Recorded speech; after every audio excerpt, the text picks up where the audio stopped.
আসসালামু আলাইকুম। এটি দেখতে পাচ্ছেন কচুরিপানার স্তূপ।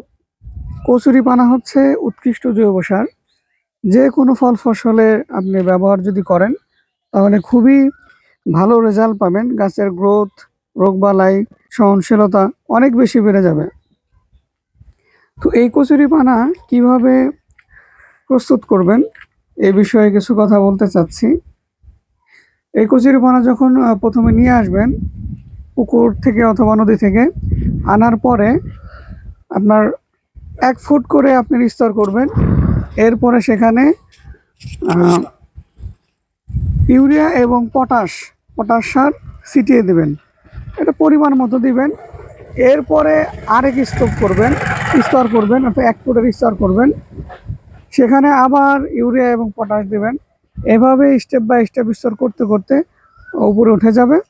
এভাবে যদি দিয়ে রাখেন এবং এরপরে যদি পানি দেন তাহলে এই সারের কারণে এই কচুরিপানাগুলো সুন্দরভাবে পচে যাবে। পচে গিয়ে এরকম পচে গিয়ে এটা যদিও এখন পর্যন্ত ভালোভাবে পচেনি, আরো হ্যাঁ, এটা হচ্ছে আমাদের ফারুক ভাই আমাদের প্রজেক্টে কাজ করছেন। তিনি নিজেও একজন কৃষক। আসলে যারা কৃষিকাজ করেন এরা কখনো বসে থাকেন না। নিজের প্রজেক্ট আছে, এরপরেও তার এখন কাজের একটু চাপ কম, এজন্য আমাদের মানিকগঞ্জে চলে আসছেন। আমাদের মায়াগ্রো নার্সারিতে কাজ করছেন। তিনি এই কচুরিপানার যে জৈব সার তিনি ব্যবহার করেছেন, তিনি এর রেজাল্ট সম্পর্কে জানেন। তো আমরা ওনার কাছ থেকে এই রেজাল্ট সম্পর্কে কিছু জানবো।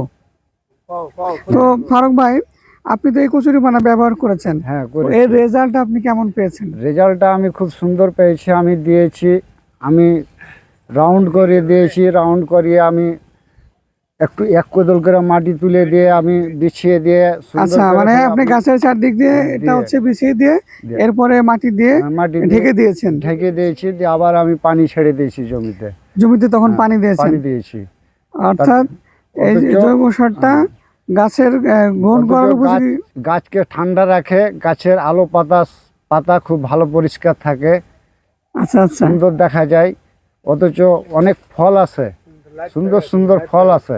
আচ্ছা, চামচিকন পরিষ্কার, চামচিকন আছে, একবার তেলের মতন পরিষ্কার আছে, চিকন এত সুন্দর আছে দানাটা। আচ্ছা, অর্থাৎ জৈব সার ব্যবহারের ফলে গাছ অনেক সুস্থ থাকে, প্রচুর ফল আসে, গাছের বৃদ্ধি অনেক বেশি হয়, গাছ অনেক মোটা তাজা হয়। আচ্ছা, এগুলো কিন্তু এখনো পরিপূর্ণভাবে পচেনি।